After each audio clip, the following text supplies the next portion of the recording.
Wow, this place is awesome. It is beautiful. Oh, it's so lovely. This is my home. God's presence fills this place and his glory. It is flourishing with life. There are butterflies and dragonflies and birds that fly high in the sky. There are creeping things along the ground. There are cattle of every kind. Some have horns. There are some with antlers, sheep and goat.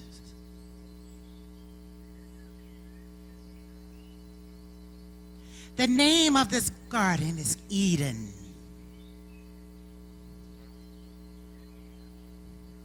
I am Eve. Adam called me Eve because I am the mother of all creation. I am the first woman of the Adam race. God put me here to be a helper to Adam. When he saw me, he said, "You are bone of my bone and flesh of my flesh." God made Adam from the dust of the earth, and he breathed into his nostrils, and he became a living being. God made Adam in his likeness and his image. Oh, I love my garden. There is such tranquility here. Oh, it is so peaceful. There is a firmament, a mist that rises from the ground that covers the face of the earth. This place is full of life. God has given us fruit trees to eat. We ate from the fruit from the trees. And we ate herbs as meat. God has grass and herbs here that yield seeds. And the fruit trees yield seeds too. God told Adam not to eat of the tree of knowledge of good and evil. For the day that he eat from that tree, he will surely die. God gave Adam an assignment to name all the animals in the garden. So one day Adam was away. God, he was away too, because he usually visits us in the garden. We call God Father.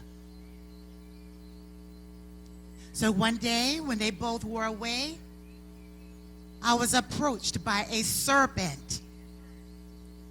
The serpent approached me and said, "Did God say indeed you shall not eat of every tree in the garden?" And I said to him, we can eat of every tree in the garden, but the tree in the midst of the garden, we shall not eat it, not touch it, lest we die. And the serpent said, "You will not die. For the moment that you eat of this tree, you will be like God. You will be wise, and your eyes will be open." and you would know good and evil. And I thought to myself, I would be like God. I would be wise. And I delighted myself to eat of this fruit. And so I partake of the fruit.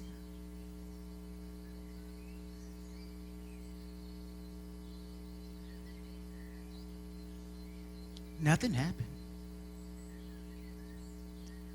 I gave Adam some fruit. And Adam ate of the fruit. And immediately our eyes were open.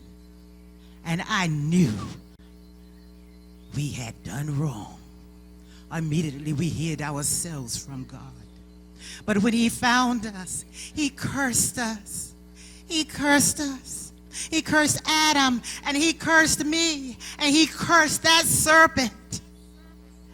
He cursed the serpent, and he says to him, you will crawl on your belly.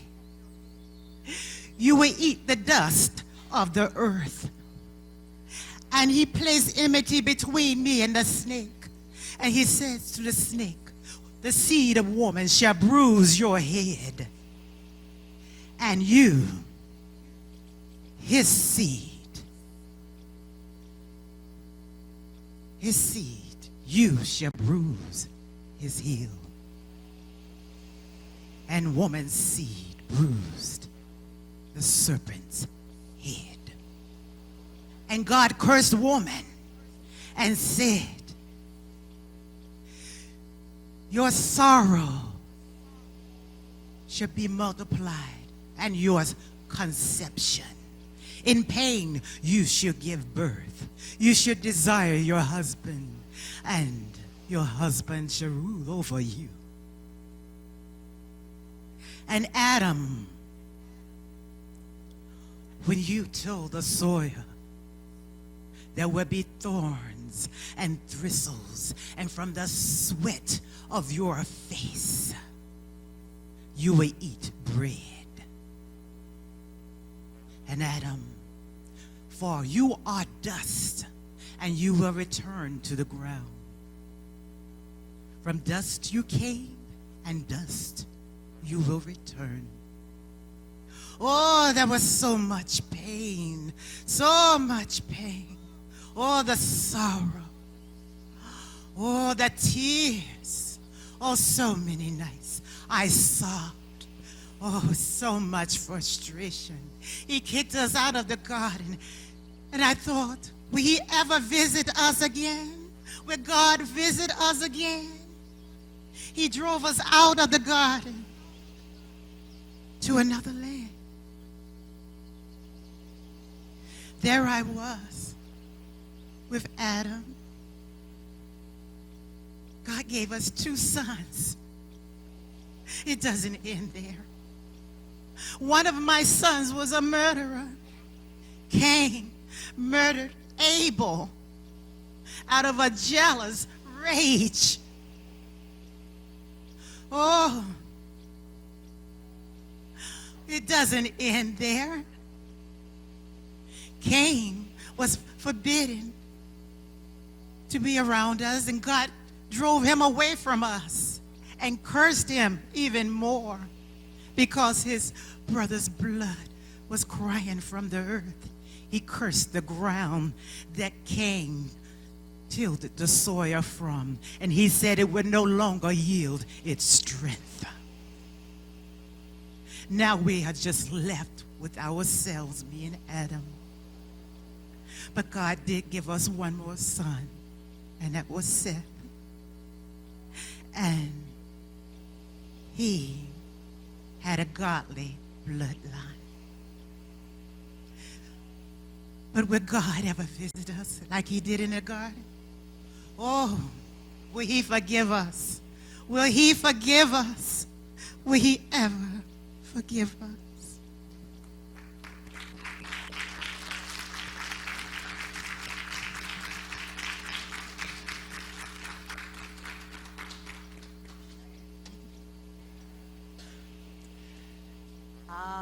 Mother Eve.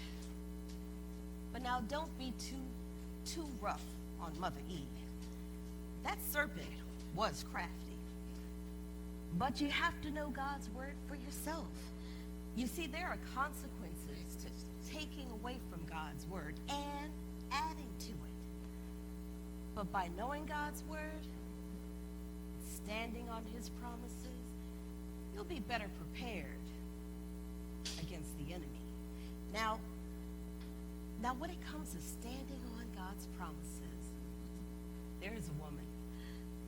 Oh, she stood on God's promises and stood and stood